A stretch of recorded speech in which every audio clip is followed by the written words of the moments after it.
नमस्कार। बड़ी खबर पर बड़ी और सार्थक बहस के साथ हम लेकर हाजिर है आज की पंचायत में हूं आपके साथ रीमा पराशर। बीबीसी पर कल से अब तक लगातार जो सर्वे है आईटी का वो जारी है। दिल्ली ऑफिस में भी हो रहा है, मुंबई ऑफिस में भी हो रहा है। दोनों का आपस में कनेक्शन है क्योंकि मुंबई ऑफिस जो है वो तमाम जो लेन देन है, जो अनियमितताओं के जो आरोप लग रहे हैं, जिसको लेकर के ये सर्वे हो रहा है आईटी का, वो सभी चीजें मुंबई से ही होती हैं और इसीलिए दिल्ली और मुंबई में ये जो सर्वे है वो चल रहा है। दो अहम बातें हैं। सबसे पहले जरा शुरुआत हम उसी बात से करते हैं क्योंकि जिस तरह से कल से अब तक देश में इस बात को लेकर विवाद खड़ा किया जा रहा है कि ये मीडिया के ऊपर हमला है, अभिव्यक्ति की आजादी पर हमला है और साथ में लोकतंत्र का गला दबाने, और कांग्रेस पार्टी ने तो यहां तक कह दिया है कि अघोषित आपातकाल है। लेकिन दर्शकों को यह बताना बहुत ज्यादा जरूरी है और आप सब ये जान जाएं तो शायद सही से इस बात को समझ भी पाएंगे कि दो अहम आरोप जिसके बारे में यह सर्वे चल रहा है वो हम आपको बताते हैं। ट्रांसफर प्राइसिंग में गड़बड़ी के गंभीर आरोप बीबीसी पर लग रहे हैं। अंतर्राष्ट्रीय टैक्स को भी उन्होंने किस तरह से नियमों का पालन नहीं किया है, उस व्यवस्था का जो इस्तेमाल करना चाहिए, जो पालन करना चाहिए, वो नहीं किया है। दूसरा, प्रॉफिट को गलत तरीके से डाइवर्ट करने का एक और बड़ा आरोप जो कि बीबीसी पर लग रहा है। दूसरी बात टाइमिंग को लेकर है जो विपक्ष खड़ा कर रहा है। तो टाइमिंग को लेकर के भी ये आज का नोटिस नहीं है।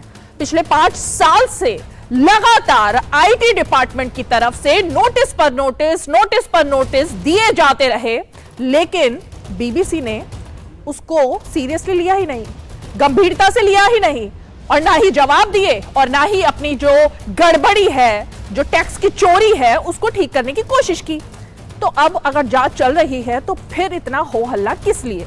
इस पर जरा चर्चा करने की कोशिश करेंगे और जानेंगे कि आखिर विपक्ष कानून से ऊपर बीबीसी को क्यों मानकर बैठ गया है और क्यों देश में हो हल्ला मचाया जा रहा है। सबसे पहले जरा टाइमलाइन देखते हैं और उन बयानों पर नजर डालते हैं जो कल से अब तक बीबीसी की इस घटना पर चलती रही है।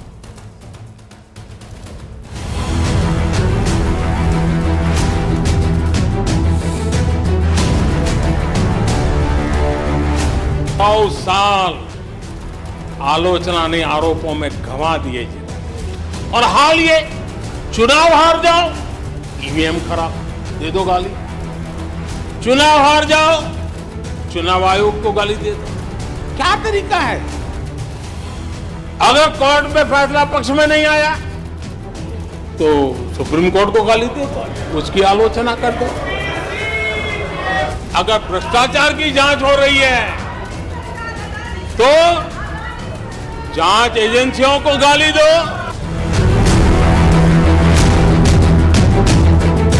ये बीबीसी है, बीबीसी जिसकी इतनी क्रेडिबिलिटी है कि दुनिया के किसी कोने में जाइए, एक गरीब आदमी से लेके अमीर आदमी उसकी बीबीसी की मिसाल देते हैं।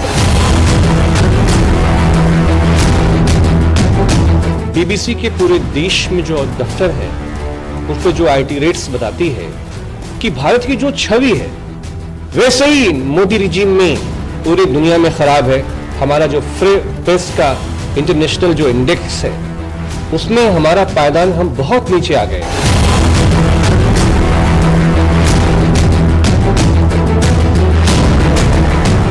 इनकम टैक्स विभाग समय समय पर जहां पर अनियमितताएं पाई जाती हैं वहां पर सर्वेस करता है और जब ये सर्वे का काम पूरा होता है तब वो अपना एक प्रेस नोट या प्रेस ब्रीफिंग करके जानकारी देते हैं। मुझे लगता है जब ये इनकम टैक्स विभाग का सर्वे पूरा होगा वो जानकारी पूरी आपको डिटेल में दे देंगे और कोई भी देश में न्याय से ऊपर तो या हमारी जो कानून व्यवस्था है उससे ऊपर तो कोई नहीं हो सकता।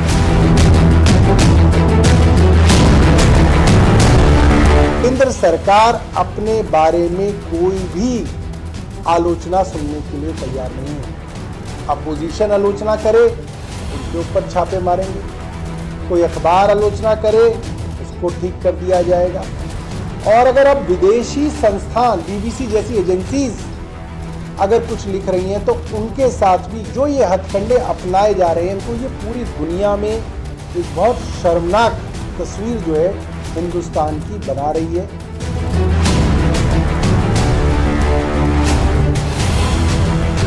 ये अफसोस की बात है क्योंकि ये एक वो मीडिया है जिसने कि सारी दुनिया को कवर करता है और करीबन करीबन सच्ची खबरें हर जगह देता है, जो कई मुल्कों को अच्छा नहीं लगता है।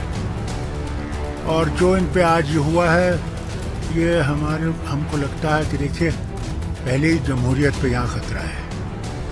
आप देखते हैं कि मीडिया कितना ही सप्रेस्ड है और उसकी एक कड़ी ये भी है। चिंता के विषय बना हुआ है, देश की दिशा में जाएगा इस पर काम। अब बीबीसी पे हमला किया है, बीबीसी की क्रेडिबिलिटी एक्स्ट्राऑर्डिनरी है देश में, दुनिया के अंदर एक्स्ट्राऑर्डिनरी है ये। आज भी गाँव के लोग जो है बीबीसी सुनते हैं और ये कहते हैं हाँ बीबीसी में न्यूज़ आ गई। मैं 40 साल से देख रहा हूँ, बीबीसी में रेडियो न्यूज हो, टीवी में आने लग गई, तो आज भी लोगों में उसकी क्रेडिबिलिटी है। कारण बताना चाहिए देशवासियों को, भाई आपने बीबीसी की जैसी संस्था को भी आपने टारगेट क्यों बनाया है।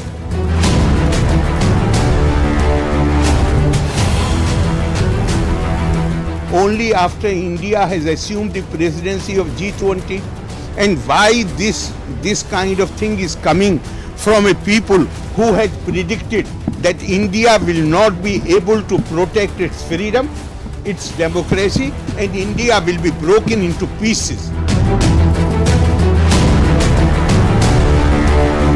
कांग्रेस इसे छापा पड़ी बीबीसी पर, अब तकलीफ हो रही है कांग्रेस को।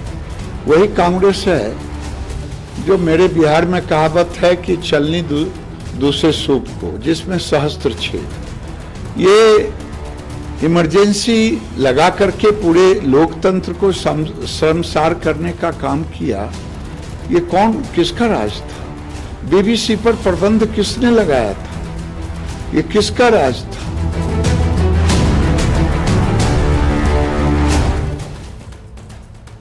तो अशोक गहलोत कह रहे हैं कि बीबीसी एक्स्ट्रा ऑर्डिनरी एक तरीके से मीडिया संस्थान है। अशोक गहलोत, उम्मीद है कि उन्होंने इतिहास देखा भी होगा अपनी पार्टी का, और बुजुर्ग नेता भी हैं इस वक्त पार्टी के। सबसे ज्यादा हम कहेंगे कि इस वक्त जो पुराने नेताओं में गिनती होती है कांग्रेस पार्टी के, उनमें से एक है अशोक गहलोत। इंदिरा गांधी के समय में क्या ये एक्स्ट्रा ऑर्डिनरी मीडिया संस्थान बीबीसी, उसको जब देश निकाला किया गया था, ताला लगा था 4 साल के लिए बाहर, तब क्या उसकी क्रेडिबिलिटी पर सवाल खड़े किए थे क्या? ये सवाल जरा पूछने की जरूरत है कांग्रेस पार्टी से। महबूबा मुफ्ती जो ये कह रही हैं कि बीबीसी उसके साथ जो हुआ है क्योंकि वो सच्ची और निष्पक्ष पत्रकारिता करता है, तो क्या जब कभी भी चीन के साथ फंडिंग के आरोप लगते हैं, और वो फंडिंग ऐसे ही नहीं बल्कि वो फंडिंग भारत विरोधी अभियान चलाने के लिए, भारत की छवि को खराब करने के लिए बीबीसी पर ये आरोप भारत में नहीं बल्कि अंतर्राष्ट्रीय स्तर पर लगते हैं, उसकी जांच होती है। और खुद इंग्लैंड में यानी कि यूके में भी अगर उनके चेयरमैन को लेकर सवाल खड़े होते हैं, वहां पर जांच चलती है और टैक्स को लेकर के भी जांच चलती है, तो फिर ये क्रेडिबिलिटी की बात कहां से आ जाती है? ये तो टैक्स चोरी का मामला बनता है ना। जरा इसी पर चर्चा करने की कोशिश करेंगे। बेहद ही खास मेहमानों का पैनल इस वक्त सीधे हमारे साथ जुड़ गया है। मैं परिचय करा देती हूँ। राकेश त्रिपाठी जी हमारे साथ मौजूद हैं, प्रवक्ता है भारतीय जनता पार्टी के। अजय उपाध्याय जी हमारे साथ मौजूद हैं, प्रवक्ता है कांग्रेस पार्टी के। हमारे साथ धनेंद्र भारद्वाज जी हैं, प्रवक्ता है आम आदमी पार्टी के। हमारे साथ राजनीतिक विश्लेषक और वरिष्ठ पत्रकार रामकृपाल सिंह जी मौजूद हैं, और हमारे साथ विजय पटेल जी मौजूद है, संस्थापक ओनली फैक्ट इंडिया। उनसे भी हम जानने की कोशिश करेंगे। लेकिन जो सवाल मैंने यहां पर खड़ा किया है, अजय उपाध्याय जी, अशोक गहलोत जी को इतिहास क्या पढ़ाने की जरूरत है या बताने की जरूरत है? 1977, 1975, 1970 राजीव गांधी जी आप ही के प्रधानमंत्री, मतलब पार्टी के, देश के प्रधानमंत्री, वो उस तमाम समय काल में बीबीसी को लेकर क्या सब हुआ था, ये इतिहास क्या पढ़ाना पड़ेगा? अच्छा प्रश्न किया है। प्रधानमंत्री जी को भी मुझे लगता है नहीं बीबीसी के बारे में पढ़ाना चाहिए था। बीबीसी के बारे में प्रधानमंत्री जी ने भी अभी 2014 के इलेक्शन से जस्ट कुछ दिन पहले यही बात कही थी जो आज अशोक गहलोत साहब ने कही है कि गांव में, एरिए में, सब जगह जब भी बीबीसी पर जो बात आती है उसकी क्रेडिबिलिटी होती है। ये मैंने नहीं, प्रधानमंत्री जी जो आज भारत के प्रधानमंत्री जी हैं। जहाँ तक बात आपने प्रश्न किया है पुरानी बातों को लेकर के क्या हम पुरानी बातों को लेकर ही जिएंगे और उसी के कारण अपने इस कार्रवाई को भी सही मानेंगे? पहला प्रश्न है मेरा। दूसरी बात है, बीबीसी पे जिस तरह से सर्वे के लिए भेजा है, यही सर्वे तो हम लोग मांग कर रहे थे कि एक और मित्र हैं उनके यहां भी सर्वे करा देते। इससे पहले अडानी जी के यहां सर्वे हो जाती एक बार कम से कम। और इसी तरह की सर्वे की क्या पहले भी घटनाएं हुई हैं? दैनिक भास्कर में हुई, हमारे वरिष्ठ पत्रकार महोदय यहां हैं, बहुत ही इनका सम्मान करता हूं, ये जरूर इस पर चर्चा करेंगे। एनडीटीवी पर भी कुछ दिन पहले सर्वे हुई थी, तब जब वो अडानी जी उसको खरीदे नहीं थे। अब नहीं सर्वे होगी क्योंकि अब अडानी जी का है, वहां कैसे सर्वे हो सकती है? इससे पहले द वायर पर हुई, सब पर सर्वे हो गई।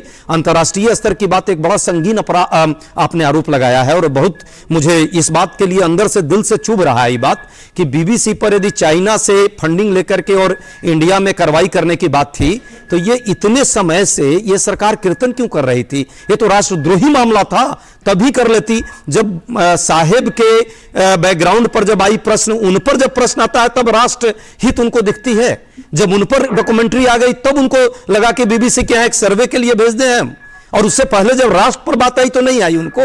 यह दोहरा चरित्र दिख रहा है। यह दोहरा चरित्र बंद करके मीडिया पर जो प्रश्न खड़ा किया जा रहा है, फ्रीडम जो हमारा इंडेक्स कम हुआ है पूरे विश्व में, भारत डेमोक्रेसी की मां है, मदर ऑफ डेमोक्रेसी भारत को माना जाता है, लेकिन जिस तरह से फादर ऑफ हाइपोक्रेसी जो की जा रही है एक व्यक्ति के द्वारा, पूरे विश्व में हमारी जगहसाई हो रही है। और खिसियानी बिल्ली खम्मा नोचे, ये काम बंद करें। देश की फ्रीडम रहनी चाहिए, मीडिया फ्रीडम होनी चाहिए, क्योंकि उसी से देश के रैंकिंग पूरे विश्व में जाने जाएंगे। हमारा डंका ऐसे नहीं बजेगा, हम ऐसे विश्वगुरु नहीं बनेंगे जहां की हर चीज को सप्रेस किया जाए। सिर्फ बात बीबीसी की नहीं है, भारतीय मीडिया पर भी लगातार इस तरह के प्रश्न किए गए जब तक कि उनका वो चरण चाटुकारिता नहीं किया। अजय जी, दो चीजें आपने जो दो बातें बोली ना, मैं उस पर पहले आप ही से जरा मैं सवाल एक और पूछना चाहती हूँ। मीडिया पर इस वक्त अगर हाल के दिनों में देखें, पिछले 2014 से लेकर अभी तक सबसे ज्यादा मीडिया को अगर हमला कर रहा है और गाली दे रहा है कोई, तो वो कांग्रेस पार्टी है। राहुल गांधी की प्रेस कॉन्फ्रेंस शुरू ही मीडिया पर हमले से होती है कि मीडिया वाले मेरे साथ ऐसा कर रहे हैं, मीडिया वाले मेरे साथ वैसा कर रहे हैं, मीडिया हमें नहीं दिखा रहा, मीडिया मुझे काट देता है, माइक ऑफ कर देता है, मीडिया मीडिया मीडिया। तो वो तो मीडिया पर हमला मेरे ख्याल से, क्योंकि मेरे शो में खुद मैं भुक्तभोगी हूं, कांग्रेस के प्रवक्ता आके सबसे ज्यादा हमला मीडिया पर करते हैं। दूसरी बात जो आपने बात कही, मैं सिर्फ संक्षिप्त में आपसे जानना चाहती हूं कि क्या मीडिया हाउस को, या मीडिया वाला होने के नाते, पत्रकार होने के नाते, मीडिया हाउस होने के नाते कानून की धज्जियां उड़ाने का आपको एक हक मिल जाता है, या फिर कि देश में टैक्स चोरी करके नोटिस का जवाब नहीं देना आईटी डिपार्टमेंट के, लगातार अनियमितता करना, क्या इसका अधिकार पत्रकार होने के नाते आपको मिलता है देश में? ऐसा कौन से संविधान में लिखा हुआ है? बहुत अच्छा प्रश्न है। हर व्यक्ति एक नागरिक की हैसियत से इस देश में रहता है। हर ऑर्गेनाइजेशन को देश के प्रति रिस्पॉन्सिबल होना होगा और देश के कानून के दायरे में रहकर जीना होगा। यह सच्चाई है और इसको कांग्रेस पार्टी कभी डिनाई नहीं करती। हम भी मानते हैं कि जिन मीडिया हाउसेस में यदि ऐसी कोई बात होती जो सेलेक्टिव सिलेक्शन है उसको कम कर दें, बंद कर दें। और दूसरा, जब आप पे आ जाती है बात तभी आपको यह क्यों याद आती है देश की कानून? इससे पहले क्या देश का कानून नहीं था? ये यदि 4-5 वर्षों से आपने दिखाया भी कि ऐसी कोई नोटिस 6 साल से नोटिस दे रहे हैं, 6 साल से 6 साल से नोटिस दे रहे हैं, और अगर जवाब नहीं मिल रहा है तो कभी तो घड़ा भरेगा या नहीं भरेगा? उत्तर सुनिए। 6 साल से जो सरकार रिपोर्ट बार बार उसको नोटिस दे रही थी, तो ये जब 29 दिन पहले, आज 30वां दिन है, 1 महीना है, 1 महीने पहले जब डॉक्यूमेंट्री आ गई तभी मोदी जी की नींद खुली। ये आईटी और ईडी की नींद खुली। और दूसरी बात, 10 सेकंड और 10 सेकंड, इसके बाद नहीं बोलूंगा। 5 मिनट जो नहीं 5 मिनट 10 सेकंड दे दीजिए। जो आईटी का दायरा है और आईटी के जो नियम है, बीबीसी के संदर्भ में यदि देखेंगे तो जरा कुछ लोगों को नजर अपनी खोल लेनी चाहिए। वहां आईटी का कोई केस ही नहीं बनता, क्योंकि वो जो पैसे उसके होते हैं पोस्ट ऑफिस में जमा होते हैं, उसके हिसाब से बाहर अर्न करते हैं। वो नो प्रॉफिट नो लॉस पर चलता है पूरा कहानी। मैं उसका कोई वकील नहीं हूं, लेकिन जो सच है वो सच को भी स्वीकारिए और ये मीडिया पर अपने हिसाब से हमला मत कीजिए। ये मीडिया की निष्पक्षता को बनाए रखिए। बीबीसी ने अभी तक अपनी प्रेस कॉन्फ्रेंस या प्रेस रिलीज या फिर किसी बयान में ये खुलासा किया नहीं जो कांग्रेस पार्टी कर रही है। मुझे अच्छा लगा है जान के, हमने कर दिया कि है। बीबीसी के फंडिंग के बारे में और बीबीसी, हमने तो अडानी के बारे में भी बहुत खुलासा किया है। आपको ज्यादा पता है, हमने तो अडानी के बारे में भी खुलासा किया। उनके यहाँ से कोई अभी तक प्रेस कॉन्फ्रेंस नहीं हुई है, राकेश त्रिपाठी, लेकिन कहाँ कुछ कार्रवाई हो रही है राकेश जी के द्वारा। ओके राकेश जी, ये टाइमिंग को लेकर जो सवाल खड़ा हो रहा है, ये कल से अब तक इसी बात पर सवाल है कि अगर नोटिस बार बार दिए भी गए तो अभी जब डॉक्यूमेंट्री को लेकर विवाद चल रहा था तभी ऐसा क्यों हुआ है? देखिए रीमा जी, कभी न कभी कोई ना कोई विवाद हर समय रहता है, इसलिए कोई कार्रवाई इसलिए न की जाए क्योंकि एक विवाद चल रहा है, तो लगातार विवाद चलता रहेगा, क्योंकि जहां संवाद होता रहता है वहां विवाद होता रहता है, तो इसलिए उन पर कोई कार्रवाई नहीं की जाएगी, कोई सर्वे नहीं होगा, कोई पूछताछ नहीं होगी, कोई नोटिस जारी नहीं होगी। हो सकता है कि ये तो आपत्ति इस पर भी जाहिर कर देते कि नोटिस कैसे जारी की गई, ये तो अच्छा हुआ कि नोटिस पहले से जारी की गए। सच्चाई ये है कि किसी भी व्यक्ति को जो भारत के भीतर रह रहा है, भारत के भीतर काम कर रहा है, उसको भारत के संविधान के तहत बने हुए कानूनों का अक्षरशः पालन करना पड़ेगा। किसी को इस बात की उन्मुक्ति नहीं है कि वो भारत के कानून का पालन ना करे, क्योंकि वो बीबीसी सो कॉल्ड है, वो बहुत बड़ा इंटरनेशनल मीडिया ब्रांड है। सच्चाई ये है कि बीबीसी ब्रिटिश संसद के द्वारा पुष्पित पल्लवित एक सरकारी संस्थान है, जिसके हित ब्रिटिशर्स के प्रति ज्यादा और भारत के प्रति न्यून है, और इसीलिए अंतर्राष्ट्रीय स्तर पर भारत की छवि को एक बार नहीं सैकड़ों बार खराब करने का कुछ प्रयास बीबीसी के द्वारा लगातार किया गया है। लेकिन ये एक अलग बीबीसी ने क्या प्रयास किया है, बीबीसी ने क्या काम किया है, उसके आधार पर आईटी की कार्रवाई नहीं होती है। आईटी की कार्रवाई तो आईटी के अधिनियम के तहत जो उल्लंघन किए गए हैं उसके आधार पर सर्वे किया गया। अच्छा, बीबीसी पर सर्वे किया जा रहा है, इस बात को लेकर के बीबीसी ने अब तक अपनी कोई आपत्ति जाहिर नहीं की है, बल्कि कहा है कि हम इसमें सहयोग कर रहे हैं। लेकिन कांग्रेस पार्टी को न जाने क्यों बहुत अचानक उनके प्रति संवेदनाएं, सहानुभूति जारी हो गई है, और लगातार कांग्रेस पार्टी प्रेस कॉन्फ्रेंस करके तमाम सारे वक्तव्य जारी करके बीबीसी के पीछे खड़ी होने का एक नाटक कर रही है। कि भारत के भीतर जितनी मीडिया को स्वतंत्रता है, खुलकर दिखाने की, खुलकर कहने की आजादी है, इतना अन्य अन्य देशों में नहीं है।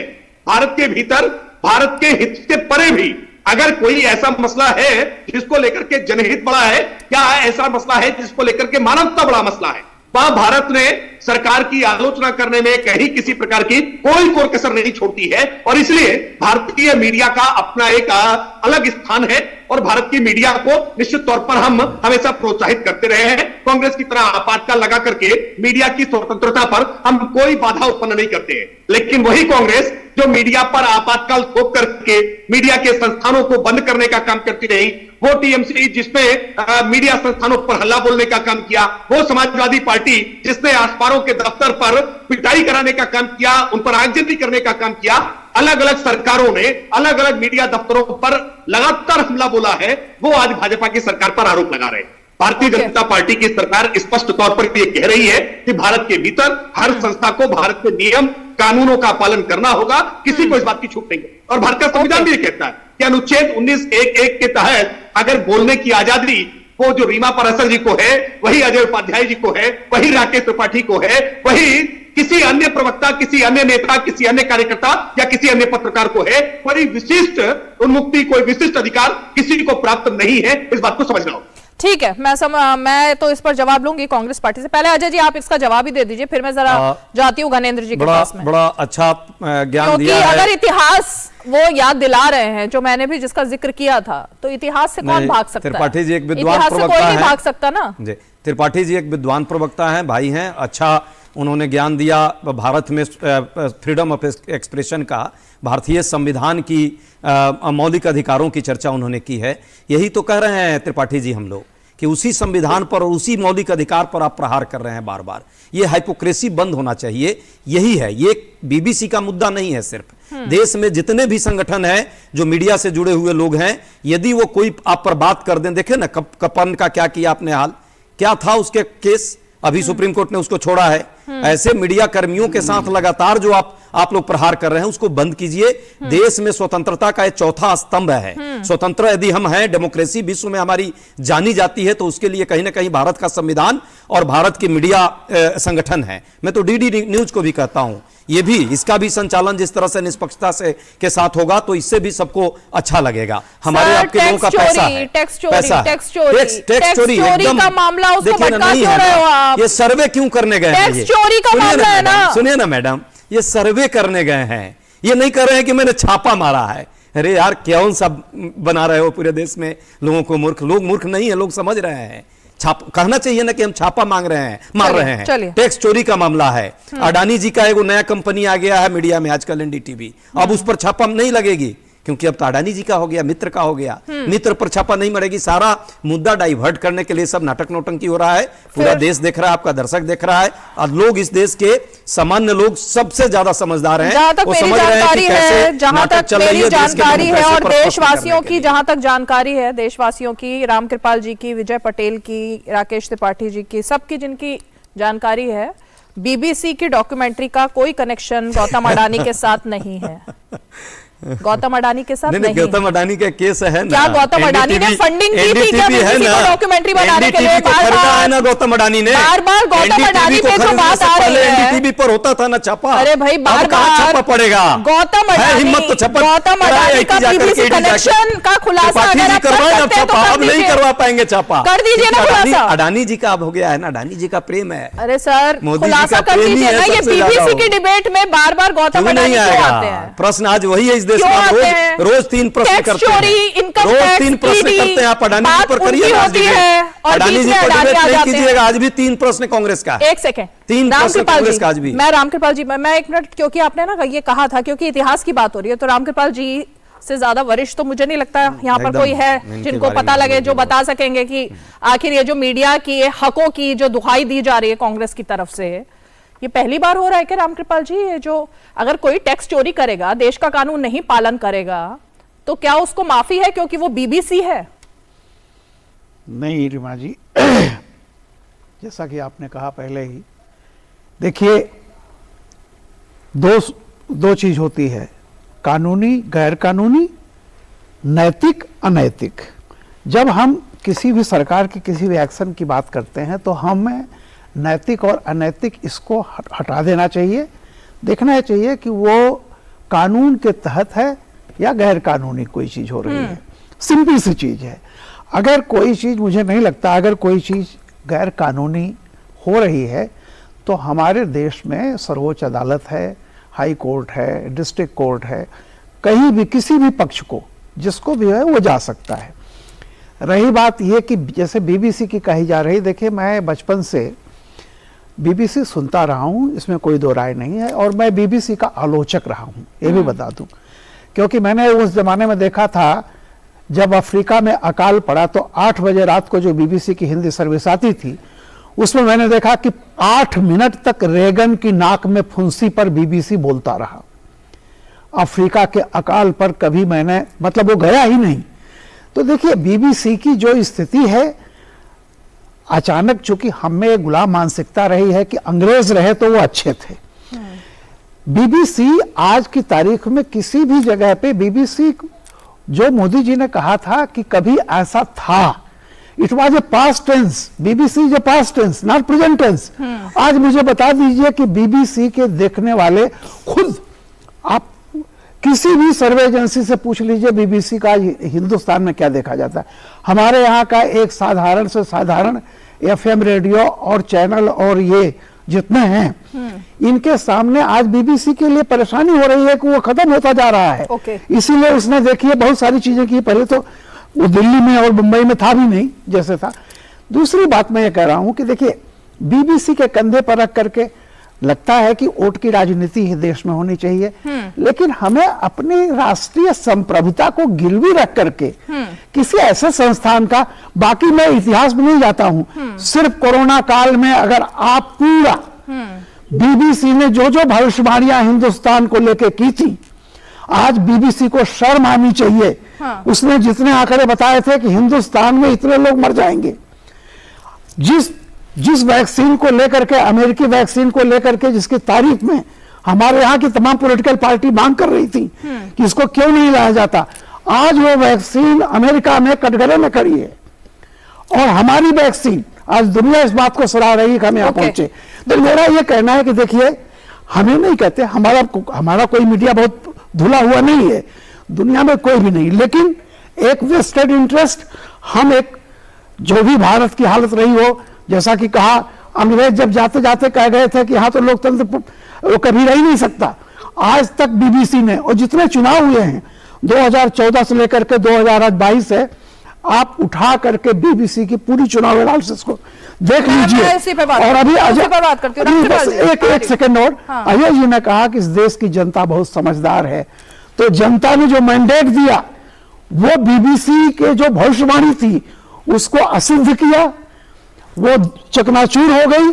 तो कम से कम बीबीसी को भी, हालांकि बीबीसी ना अभी तक जो भी हो रहा है, जांच हो रही है, उसमें कोऑपरेट कर रहे हैं। कभी भी बीबीसी ने नहीं कहा है कि हमें इससे कोई असुविधा हो रही है या ये सरकार का इलीगल काम है। तो मेरा मानना है कि हम लोग भी पार्टी मतभेद से ऊपर उठ करके देश पर, गरिमा पर, अपनी मीडिया पर भरोसा करें। ठीक है। और हमारा मीडिया स्वतंत्र है। धनेंद्र जी,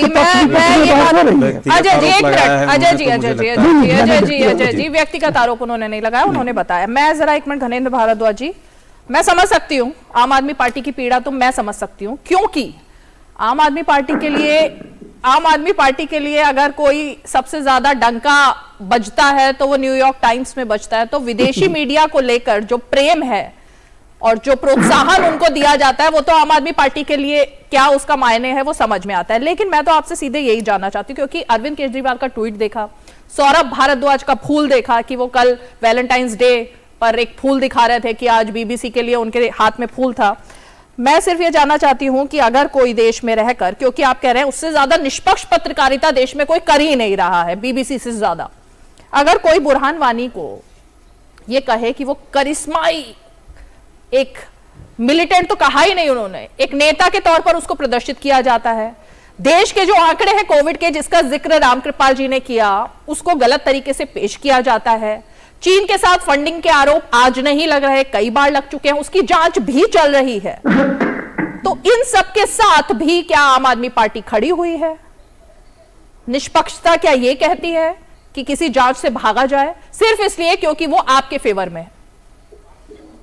देखिए रीमा जी, आपने जो बात कही 2014 से लेके आज तक का देख लीजिए, 2023 हो गया, जब से मोदी सरकार आई है वो लगातार लोकतांत्रिक इंस्टीट्यूशन पे हमला कर दिए, लगातार लोकतंत्र को कुचला जा रहा है, लगातार जो डेमोक्रेटिक संस्थाएं उनको मिसयूज करके उनको बुलडोज किया जा रहा है। आप देख रहे कैसे, आपने बात करी, कैसे उदाहरण के साथ बताइए। उदाहरण के तहत आप देख लीजिए, सीबीआई का क्या आना, ईडी का क्या आना, जेडीए का क्या आना, आज इनकम टैक्स का क्या है, सब सरकार के माउथपीस बन के काम कर रहे हैं, जैसे सरकार कहती है वैसे ही करते हैं। अब आपने बीबीसी का एग्जाम्पल लीजिए, देखिए मीडिया पे जब हमला होता है तो मेरा ये मानना है कि आपके अंदर भी वही दर्द होना चाहिए जो बेअंतर दर्द है, जो दर्द अरविंद केजरीवाल के अंदर है वही दर्द रामकृपाल सिंह के अंदर भी होना चाहिए, क्योंकि आपके ऊपर भी प्रेशर लगे, आपकी पत्रकारिता पे भी सवाल उठाए जा रहे हैं। तो आप इसको बीबीसी में बता लीजिए, पूरे मीडिया जगत से हमला है। और जिस तरीके से भारत का क्या स्थान है, आज 180 देशों की जब रैंकिंग होती है और मीडिया को किस तरीके से दबाया जाता है, तो भारत का स्थान 150वें नंबर पे है, उसके नीचे वो देश है जहां पर लोकतंत्र नहीं है। इस तरीके से आज मीडिया की आवाज को दबाया जा रहा है और मीडिया को सरकार का माउथपीस बनाने के लिए मजबूर किया जा रहा है। कॉर्पोरेट को कहा जा रहा है कि जो मीडिया उनकी नहीं मानता, जो मीडिया उनको नहीं दिखाता, कॉर्पोरेट को कहा जाता है अपने देशों को कि इनको खरीद लो, ये हमारे खिलाफ एजेंडा चला रहे, इनको खरीद लो। ये देखा किस तरीके से कई मीडिया हाउसेस आज कॉर्पोरेट के जिनको मोदी जी फंड माफ करते थे, जिनका लोन माफ करते थे, जिनको बेहोश करते थे, जिनका हाईकोर्ट कर देता है, वही लोग ले रहे हैं। आज सवाल क्या हो रहा है कि आज देश की जो साथ है वो इंटरनेशनल कम्युनिटी खराब हो रही है। आज पूरे का पूरा उठाइए, जितने इंटरनेशनल अखबार है सब जगह एक चीज है कि मोदी सरकार बुलडोज करे, मोदी सरकार मीडिया को टारगेट करे, मीडिया की जवान बंद करने का काम करे। बीबीसी का कसूर क्या है? यही तो कसूर है कि डॉक्यूमेंट्री, उस डॉक्यूमेंट्री को आपने केंद्र सरकार ने बैन कर दिया, उसको सारे सोशल मीडिया से हटा दिया। अगर किसी डॉक्यूमेंट्री आई है और आपको लगता है कि डॉक्यूमेंट्री आपके फेवर में नहीं है तो आप आईटी क्रिएट करवा दोगे। आज अडानी का स्कैम तो दुनिया के सामने है, हम कह रहे जेपीसी, आप तो जेपीसी भी नहीं करवा रहे, छोड़िए आईटी की रेट छोड़िए, सीबीआई की रेट छोड़िए, हिंदी का केस छोड़िए, आपको जांच भी नहीं करवा रहे, जांच से भी भाग रहे हो। और बीबीसी का क्या कसूर है? बीबीसी ने डॉक्यूमेंट्री दिखाई, आप बीबीसी के 2 दिन से पीछे पड़े हो। घनेंद्र भारद्वाज जी, आपने कहा कि ये मुझ पर रामकृपाल सिंह जी 2 पत्रकार यहाँ हैं, उन पर भी अटैक है। अगर रीमा पाराशर टैक्स की चोरी करेगी तो वो कानून का पालन करेगी, अगर मैं टैक्स की चोरी करूंगी तो मेरे ऊपर केस होगा और मेरे घर पे आईटी आएगी और रेड मारेगी और जांच भी करेगी। रामकृपाल सिंह जी के घर में भी आएगी अगर वो टैक्स की चोरी करेंगे। दूरदर्शन न्यूज अगर टैक्स की चोरी करेगा तो उसके ऊपर भी जांच होगी। बीबीसी क्या है फिर? बीबीसी इन सबसे ऊपर है क्या, कानून से और संविधान से, जिसकी आप दुहाई दे रहे हैं सबसे ज्यादा? लोकतंत्र से बढ़कर है बीबीसी, सिर्फ इसलिए क्योंकि वो विदेशी है, सिर्फ इसलिए? रीमा जी फिर सुन लीजिए, जो आदमी देश के संविधान के कानून के खिलाफ काम करेगा उसको जो सजा देश के संविधान और तो फिर दिक्कत क्या है? दिक्कत क्या है? फिर दिक्कत क्या है धनेंद्र जी? फिर दिक्कत क्या है सर्वे से और जांच से? दिक्कत यह है कि कोई आईटी की स्टोरी नहीं है, सिर्फ एक डॉक्यूमेंट्री नरेंद्र मोदी के खिलाफ आई। उस डॉक्यूमेंट्री के तहत, उस डॉक्यूमेंट्री के खिलाफ जो मोदी जी का गुस्सा था, आईटी एजेंसी जाकर मोदी जी को ऑब्लाइज कर। आपको कैसे पता चल जाती है सारी चीजें? अरे भाई एक सेकंड धनेंद्र जी, दिलचस्प हो रही है बात।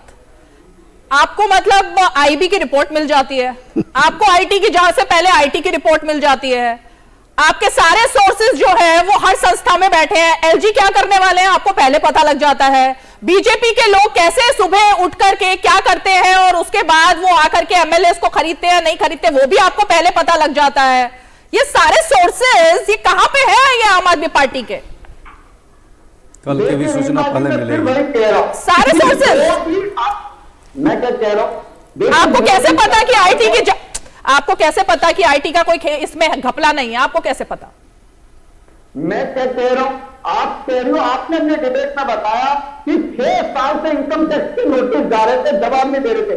आप और मैं अगर एक क्वार्टर की भी अगर टैक्स ना पे करें ना, आपके हमारे घर पर नोटिस आ जाते हैं, अगले नोटिस में तो आपके हमारे घर पर एक बार आके खड़े रहते हैं। धनेंद्र जी एक सेकंड, धनेंद्र जी, राकेश जी के पास एक मिनट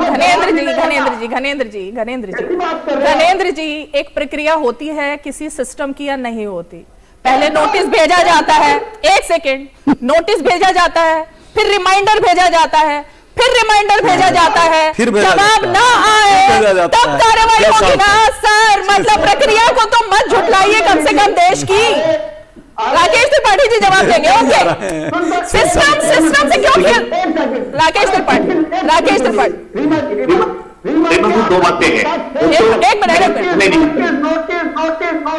लेकिन जब बीबीसी की डॉक्यूमेंट्री आती है उसके बाद वे देखते हैं ये मोदी सरकार की इंटेंशन है, इससे मोदी सरकार का पता चलता है कि मोदी सरकार बीबीसी की डॉक्यूमेंट्री से नाराज है। ठीक है, बीबीसी के दफ्तर पर ठीक का मामला नहीं है। राकेश जी जवाब दीजिए, फिर विजय जी के पास जाना है मुझे। हाँ देखिए, धनेंद्र जी और अजय जी दोनों लोगों ने कहा कि ये इमोरल है, अनैतिक है, गलत तरीके पे, गलत समय पे कार्रवाई की गई। लीगल है या इलीगल है, इस मसले को चैलेंज करने के लिए एप्रोप्रिएट अथॉरिटी होती है। आईटी एक्ट के तहत अगर गलत सर्वे की कार्रवाई की जा रही है, गलत रेट की जा रही है, गलत नोटिस भेजा जा रहा है, तो अपीलेट अथॉरिटी होती है। क्या अपीलेट अथॉरिटी में किसी प्रकार की कोई अपील की गई? क्या बीबीसी के द्वारा यह कहा गया कि जो कार्रवाई हो रही है वो इलीगल है? इलीगल कार्रवाई अभी साबित नहीं हुई है, इमोरल कहना इन्होंने पहले से प्रारंभ कर दिया। जो बात इलीगल, अगर सर्वे किया गया है, सर्वे के बाद आगे रेड भी होती है, आगे अकाउंट सीज भी होते हैं। आप कह रहे हैं कि सर्वे की कार्रवाई बहुत गलत हो गई है। देखिए, ये प्रक्रिया के तहत चल रही कार्रवाई है और अगर कार्रवाई इलीगल नहीं है तो इमोरल कैसे हो सकती है? मैं स्पष्ट तौर पर कह रहा हूं, देश के नियम, देश के कानून, देश की प्रक्रिया, रूल्स के तहत ही सब कुछ चल रहा है। और अगर किसी को आपत्ति है तो कोर्ट ऑफ लॉ खुली हुई है, जो चाहे वो कोर्ट पे जाकर के इसको चैलेंज कर सकता है, चुनौती दे सकता है। लेकिन बीबीसी आपत्ति नहीं कर रहा है, आपत्ति आम आदमी पार्टी कर रही है, आपत्ति कांग्रेस पार्टी कर रही है। ये अजब निराला खेल समझ में आ रहा है। यानी चोट बीबीसी को लग रही है, दर्द आम आदमी पार्टी को हो रहा है, कांग्रेस पार्टी को हो रहा है। ये कौन सा नया फार्मूला है? ये कौन सा नया खेल है? एक मिनट, ये प्रक्रिया के बारे में एक बार जरा विजय पटेल जी को मैं डिबेट में लेकर आना चाहती हूँ। विजय पटेल जी, ये जो प्रक्रिया पर ही अब सवाल खड़े हो रहे हैं ना, क्योंकि अगर प्रक्रिया है और उसके तहत काम चल रहा है तो ये तो लंबी फहरिस्त है ना बीबीसी के अब तक के कामों की। थोड़ा सा मैं वही समझना चाहती हूं आपसे। देखिए रीवा जी, एक चीज हमको समझनी पड़ेगी, बीबीसी जो है उनका इतिहास क्या है, वो किस लिए बनाया गया है। आज मैं सुन रहा था सबके जो भी नेतागण हमारे, उनके बयान तो सब तारीफ कर रहे हैं। तो एक कॉलोनियल माइंडसेट जो बन गया है ना कि अंग्रेज जो थे, जैसे रामकृपाल जी ने बनाया था, वो अच्छे ही थे, वो जो बोलेंगे सत्य ही बोलेंगे।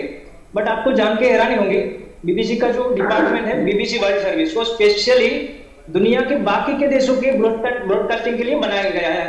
उनको फंड कौन करता है? तो उनको फंड करता है कॉमनवेल्थ ऑफिस जो है, फॉरेन एंड कॉमनवेल्थ ऑफिस। तो उनका एम क्या है? उनके लिखे हुए डॉक्यूमेंट के हिसाब से government department responsible for promoting the interest of the United kingdom abroad, ये साफ साफ लिखा हुआ है। तो आप देखेंगे कश्मीर से लेके कास्ट की जो फॉल्ट लाइन यूज करते हैं वो लोग, कश्मीर के नेताओं को बहुत पसंद आता है क्योंकि वो सेपरेटिस्ट को सपोर्ट करते थे। तो कश्मीर का मसला अगर सोल्व हो जाएगा तो जो करोड़ों अब्ज रुपया की ये वेपन की इंडस्ट्री इनकी चल रही है वेस्टर्न कंट्रीज की, उनका क्या होगा? तो ये बीबीसी जो है उनको आप न्यूज एजेंसी के तौर पर एक मतलब आप सपोर्ट कर रहे हैं, वही गलत चीज है। उनका इतिहास आपको देखना पड़ेगा, उनके पीछे कौन लोग हैं, उनको कौन फंडिंग करता है, उनसे बेनिफिट कौन लेता है, वो आपको देखना पड़ेगा। ये बहुत ही खतरनाक चीज है कि हमारा विपक्ष देश के सपोर्ट की बजाय एक ऐसी एजेंसी जो कि हमको 200 साल तक गुलाम रखे थे, उन लोगों के द्वारा चलाई जा रही एजेंसी को सपोर्ट करके बैठे हैं। मैं आम आदमी पार्टी का तो समझ सकता हूँ कि उनके जो अरविंद केजरीवाल है उनका जन्म ही फोर्ड फाउंडेशन से हुआ है, उनकी फंडिंग से ही उनके एनजीओ चले थे। बट कांग्रेस को देखना चाहिए ना, अरे आप तो सबसे पुरानी पार्टी है, आपने भी झेला है। इंदिरा गांधी जी जब काम कर रही थी तो बीबीसी ने काफी परेशान किया था देश के मसलों पे। तो आपको देश के मसलों पे साथ आना चाहिए कि भाई हाँ, अगर इन लोगों ने इनकम टैक्स में गड़बड़ी की है तो कार्रवाई होनी चाहिए। अगर सर्वे के बाद कुछ गड़बड़ मिलती है नहीं मिलती उसके बाद आप क्वेश्चन करें। जब रेड चल रही है अभी कुछ पता ही नहीं है क्या है क्या नहीं है, उससे पहले ही आप बचाव में आ जाता है। क्यों? क्योंकि बीबीसी ने भाई हमारे सपोर्ट में हमारे जो ओपोनेंट है उनको टारगेट करके डॉक्यूमेंट्री बना दी है। और ऐसा नहीं है कि बीबीसी कभी भी कोई भी पॉजिटिव न्यूज लेके आया, मैंने आज तक नहीं देखा कि बीबीसी भारत के लिए कोई अच्छी पॉजिटिव न्यूज लेके आया है।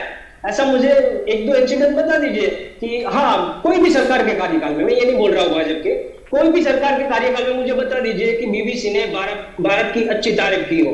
तो उसका तो प्रोपेगेंडा पूरे साल चलता रहेगा। तो आप जब भी कार्रवाई करेंगे तो कोई ना कोई चीज तो वो लेके विक्टिम कार्ड लेके आ जाएंगे।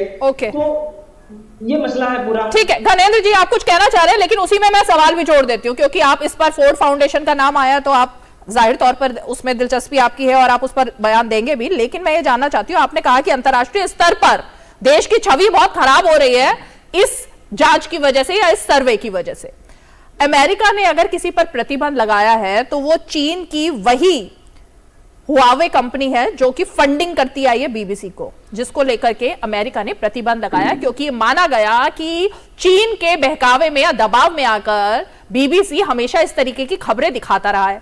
बीबीसी की जो खुद की इंटरनल रिपोर्ट है उसमें बीबीसी अपनी ही रिपोर्ट में अपने कर्मचारियों पर सवाल खड़े कर रहे हैं कि जब भी देश के बाहर की चीजें रिपोर्टिंग की जाती हैं तो सही से जानकारी नहीं ली जाती। उन कर्मचारियों की पूरी एक रिपोर्ट बीबीसी ने अपने इंटरनल सर्वे में उसका खुलासा किया था। तो फिर अंतरराष्ट्रीय स्तर पर छवि कैसे खराब हो रही है? अमेरिका भी हमारे देश में तो है नहीं, अंतरराष्ट्रीय स्तर पर ही अमेरिका की बात होगी। रीमा जी, हाँ जी, वही कह रहा हूं कि हम जब न्यूयॉर्क टाइम्स में कहते कि दिल्ली सरकार की तारीफें हुई तो आप कहते न्यूयॉर्क टाइम्स को थोड़ी मानेंगे, हम तो इंडिया मीडिया को मानेंगे। अब आप फिर अमेरिका को कोट करिए, मैंने तो अमेरिका को कोट नहीं करा। मैं क्या कह रहा हूं कि चाहे बीबीसी हो चाहे कोई भी मीडिया हो, इवन डीडी न्यूज हो, अगर डीडी न्यूज पे भी अगर इस तरीके का अगर अटैक होगा तो हम डीडी न्यूज के साथ खड़े होंगे, सरकार के साथ नहीं। अरे भाई अटैक कैसे हो रहा है भाई, तो मैं जानना चाह रही हूँ, आप समझ ही नहीं पा रहे हैं।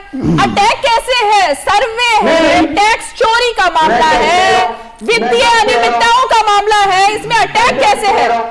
अटैक कैसे है? मैं वही कह रहा हूं कि जिस तरीके से जब से बीबीसी की डॉक्यूमेंट्री आई, सरकार ने ट्विटर सोशल मीडिया प्लेटफॉर्म से हटाया, सरकार ने लोगों को देख नहीं दिया। अभी यहाँ फ्रीडम ऑफ स्पीच की बात हो रही थी, अरे बीबीसी की डॉक्यूमेंट्री में मैं तय करूंगा ना कि मुझे इससे कितना समझना कितना नहीं समझना। सरकार कौन होती है बैन करने वाली? और सरकार ने चलो बैन कर दिया, आपने सरकार से भी तानाशाही सरकार चल रही है आज के डेट में, जो लोकतांत्रिक देश को बता नहीं, ये तो मोदी जी जैसे चाहेंगे, अमित शाह जैसे चाहेंगे वैसे देश चलेगा। आज आप बीबीसी पे आप 6 साल पुराने केस में आज आप बैन कर दो, लेकिन अडानी का स्कैम सबके सामने करवा रहे, वे तो बहुत दूर की बात है, केस रजिस्टर करने में बहुत दूर की बात है, जेसीसी करवा, जेसीसी से क्यों भाग रहे हैं? ये बात एक सेकंड गणेंद्र जी, एक मिनट। ये सवाल मीडिया पर हमले का है या फिर कि अडानी पर हमले का है? क्या है ये मामला, क्या चल रहा है? ये अडानी कहां से बीच में आ रहे हैं बार बार? मैं कह रहा हूं, मीडिया की स्वतंत्रता की बात कर रहे हैं अभी तो आप। अरविंद केजरीवाल ट्वीट कर रहे हैं कि लोकतंत्र में मीडिया का गला दबाया जा रहा है। इसमें गौतम अडानी कहां से बीच में आ जाते हैं? मैं बता रहा हूं, आप मीडिया खेलिए मत, आप राजनीति खेलनी है तो मीडिया के कंधों पर मत रखकर खेलिए ना। चलिए राकेश त्रिपाठी जी। बहुत देर से मैं भी सुन रहा हूँ रेमा जी, मुझे भी मौका दीजिए।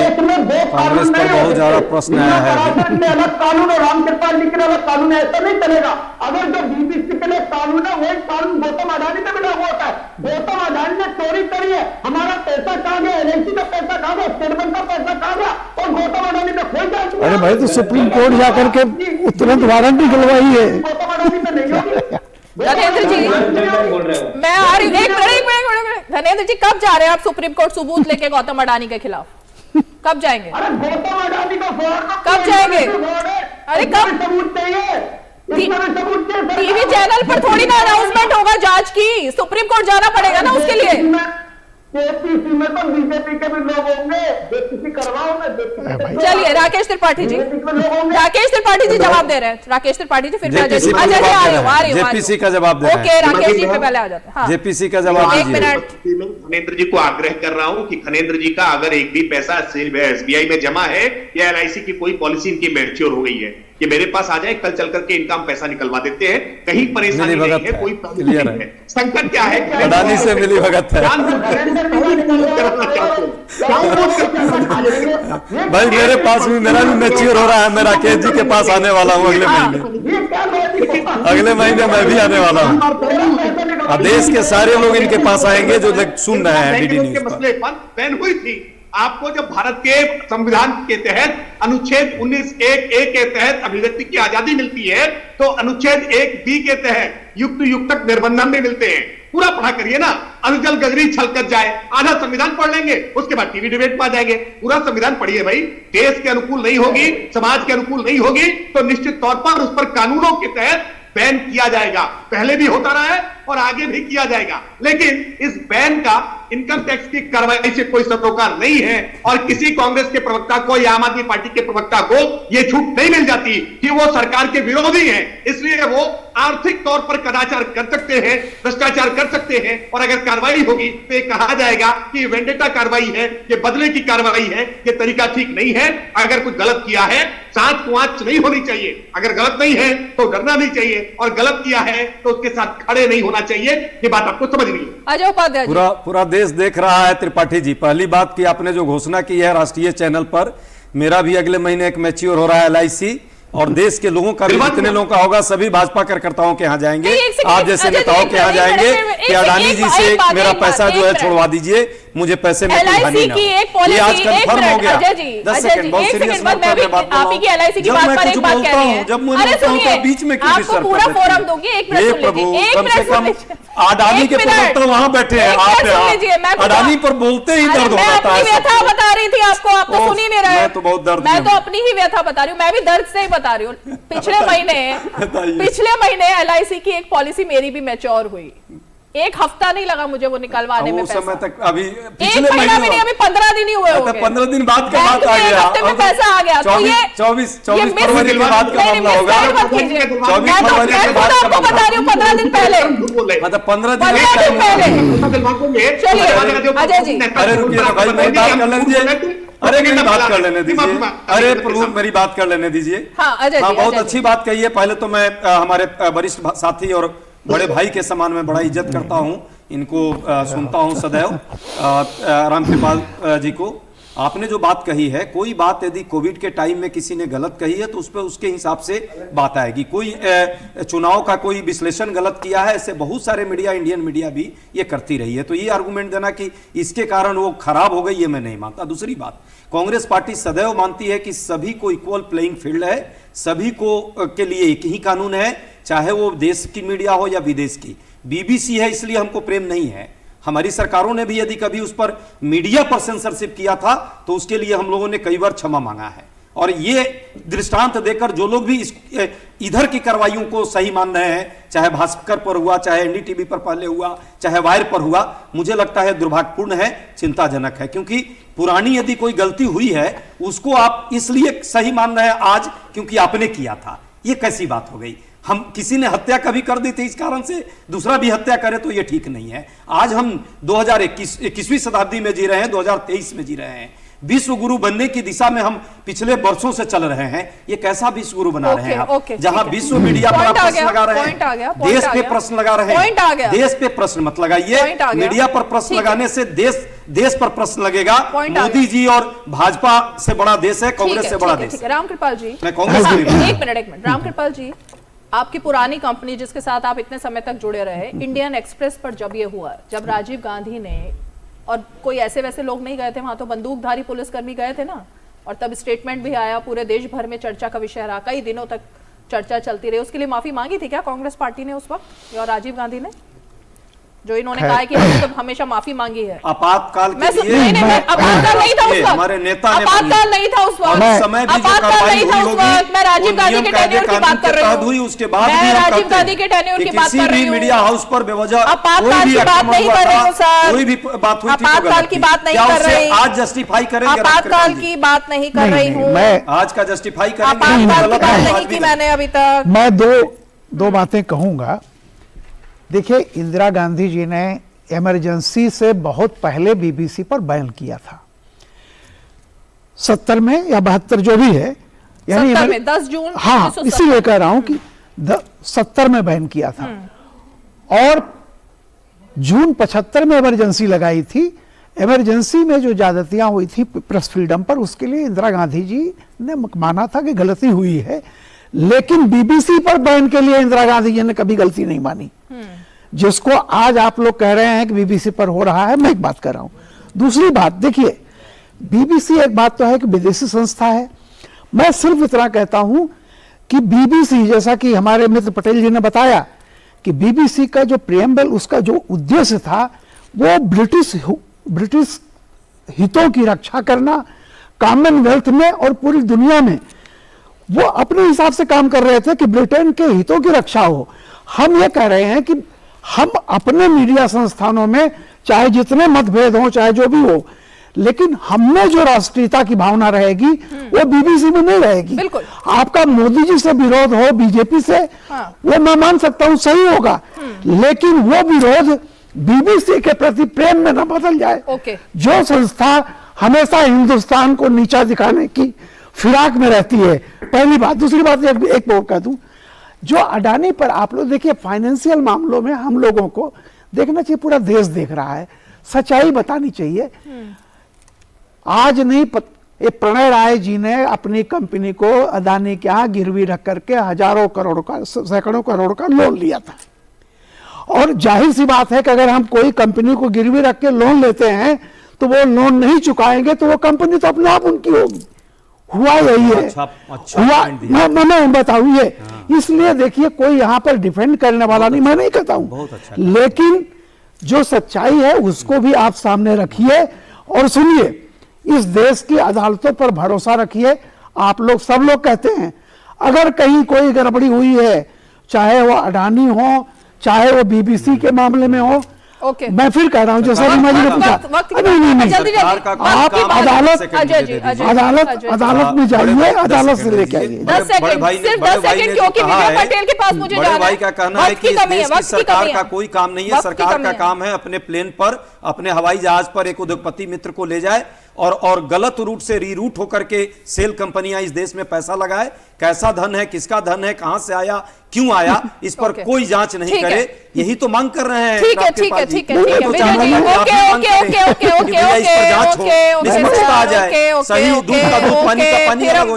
लेकिन ये नहीं होगा। भटक रहे हैं विजय जी, क्योंकि आपने पूरी टाइमलाइन मुझे अभी बताई, दर्शकों को बताई, और काफी खुलासा हुआ कि कहां से फंडिंग होती, क्या होती है। मैं तो सिर्फ ये जानना चाहता हूं, क्योंकि आपने ये बताया कि किस तरह हमेशा से भारत विरोधी एक एजेंडा चलाने की कोशिश होती है। बीबीसी जब ये कहती है भारत के त्योहारों को आस्था के साथ जब खिलवाड़ करती है कि होली जो है एक फिल्दी फेस्टिवल है, या फिर दिवाली तो इसलिए मनाई जाती है कि महिलाओं के कंधों पर काम करने का और घर की सफाई करने का बोझ पड़े।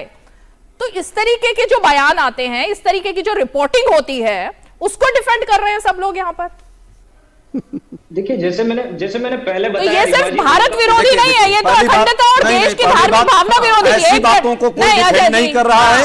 और दूसरी बात है, यदि ये बात थी उस समय क्यों नहीं इस देश की सरकार की अखबारी बनी हुई थी? अरे तो ऑपोजिशन में तो आप भी है ना सर, ऑपोजिशन आज जब अपने पर आ गया, देश की आस्था के साथ अगर खिलवाड़ हो रहा है तो आप भी तो बोल सकते हैं। ये दर्शाया जा रहा है, दिखाया जा रहा है कि डराओ, नफरत और डर फैलाओ। एक मिनट अजय जी, नहीं विजय जी, आपकी बारी में कोई नहीं बोला था, आपकी बारी में कोई नहीं बोला, आपकी बारी में कोई नहीं बोला है, आपकी बारी में नहीं बोला कोई। अजय जी, आपकी बारी में नहीं बोला। मीडिया करे, विदेशी मीडिया करे, आपकी बारी में लेकिन मीडिया पर प्रश्न जो करेगा उस पर प्रश्न है, हाँ, चाहे वो कोई। ओके विजय जी, देखिए, मैंने कभी किसी ओपोजिशन पार्टी का बयान नहीं सुना। जब भी बीबीसी ऐसा कोई भी रिपोर्टिंग करती है जो या तो हिंदुओं के खिलाफ है या तो कश्मीर के खिलाफ है, मैं कभी नहीं सुना कि कोई भी आपका बयान कभी आया क्या?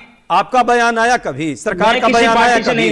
अपोजिशन पार्टी की बात करते हैं, एक पत्रकार है, पत्रकार पर हमला मत जरा कीजिए, दिखाइए। उनकी बात राकेश सुन त्रिपाठी लीजिए। भाजपा के हैं, इनका कोई बयान आया हो पहले? आज से सुन लीजिए, एक महीना से पहले, एक महीना पहले किसी इनका चरम चाटुकारिता करता है, उसके साथ होते हैं।